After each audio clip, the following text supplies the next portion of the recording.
Salut à toutes et à tous et bienvenue dans cette nouvelle revue de presse. On commence en France avec ce titre de l'équipe, la tête et les jambes. Le PSG, leader de Ligue 1, semble lancé après son écrasante victoire 5-0 contre l'OM dimanche avec une férocité retrouvée malgré un adversaire en crise. Luis Enrique a mis l'accent sur le repos pour réussir à enchaîner les matchs. Avant la venue de l'OM, Luis Enrique avait fixé un entraînement le lundi matin et les retrouvailles au jeudi, soit 3 jours pleins de repos. Cette semaine, le match du vendredi a réduit les repos à 48 heures entre lundi après-midi et le mercredi.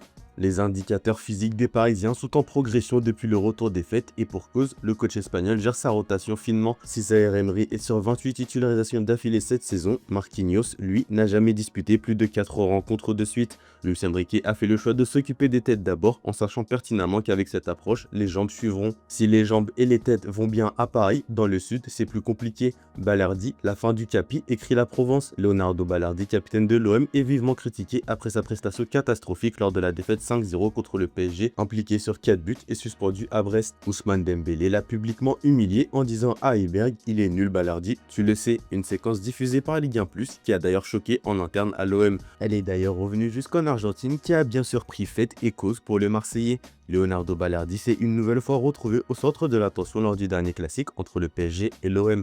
Durant la lourde défaite 5-0 au Parc des Princes, le défenseur argentin a été la cible d'une insulte de la part d'Ousmane Dembélé, décrit TYC Sports. Olé est allé plus loin et a posté sur X « Qu'est-ce qui ne va pas Ousmane? Tu souffres encore à cause du Qatar ?» avant de se raviser et retirer le poste. De nombreux supporters réclament le retrait de ce brassard, lassé par la fébrilité et ses sautes de concentration. Adil Rami l'a récemment cartonné en déclarant qu'il passait son temps à chambrer plutôt qu'à défendre, soulignant ses lacunes récurrentes depuis qu'il est à Marseille. Les prochaines semaines s'annoncent très compliquées pour les défenseurs argentins. Du côté de la Bretagne cette fois, le Stade Rennais a un accord avec Franck S qui devrait normalement pouvoir démarrer son aventure rennaise la semaine prochaine et être sur le banc face à Auxerre. Toujours du côté de la Bretagne, le dossier Habib Beye n'est pas encore résolu du côté de Rennes et cette séparation pourrait désormais se poursuivre devant les instances. D'après Ouest France, Beye aurait échangé avec l'OM pendant qu'il était encore en poste au Stade Rennais. Le coach sénégalais n'avait a priori plus la tête en Bretagne dès le 4 février puisque son entourage aurait sondé la direction sur les conditions financières de son départ à ce moment-là. Toujours d'après le journal régional, Rennes songerait même aussi à ne pas indemniser du tout Beye, estimant avoir des éléments pour plaider la faute grave ou lourde à l'égard de son ancien coach. Selon Ouest France, ses supérieurs hiérarchiques n'auraient pas approuvé cette décision de sanctionner Brice Samba en l'écartant face à Lens le week-end dernier. On termine en France avec le tirage au sort de la Ligue des Nations qui avait lieu hier et n'a pas épargné les Bleus. La France a presque les mêmes adversaires que lors de la dernière édition avec la Belgique et l'Italie présentes dans son groupe. À la place d'Israël cette fois, il faudra affronter la Turquie qui vient de monter en Ligue A.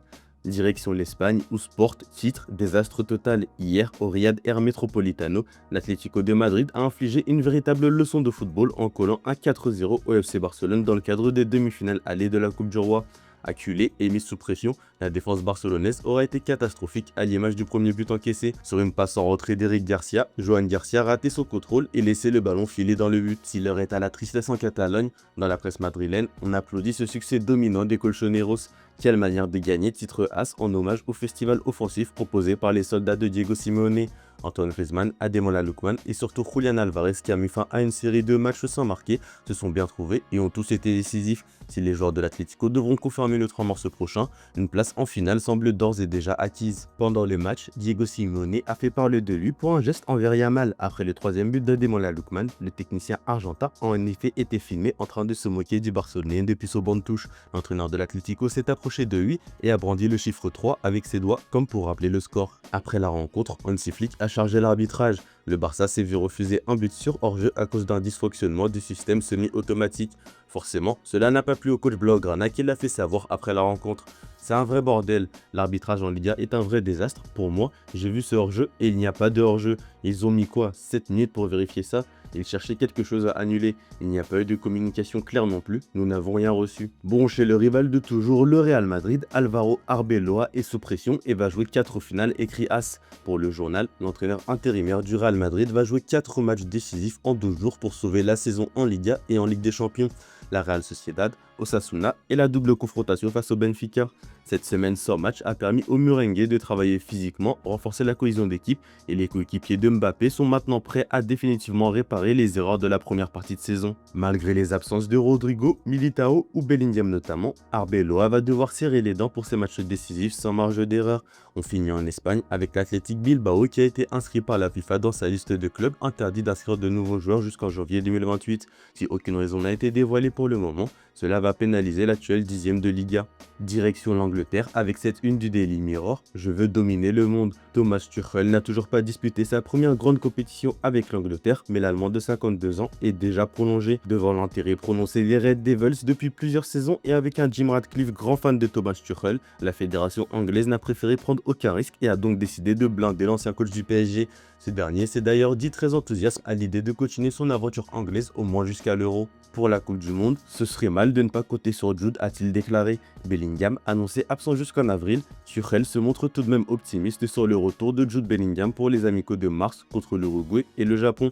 L'Allemand a aussi ouvert la porte à Kobe Mainoo, Harry Maguire et Luke Shaw pour vigorer son intérim de Michael Carrick et candidat pour la Coupe du Monde 2026.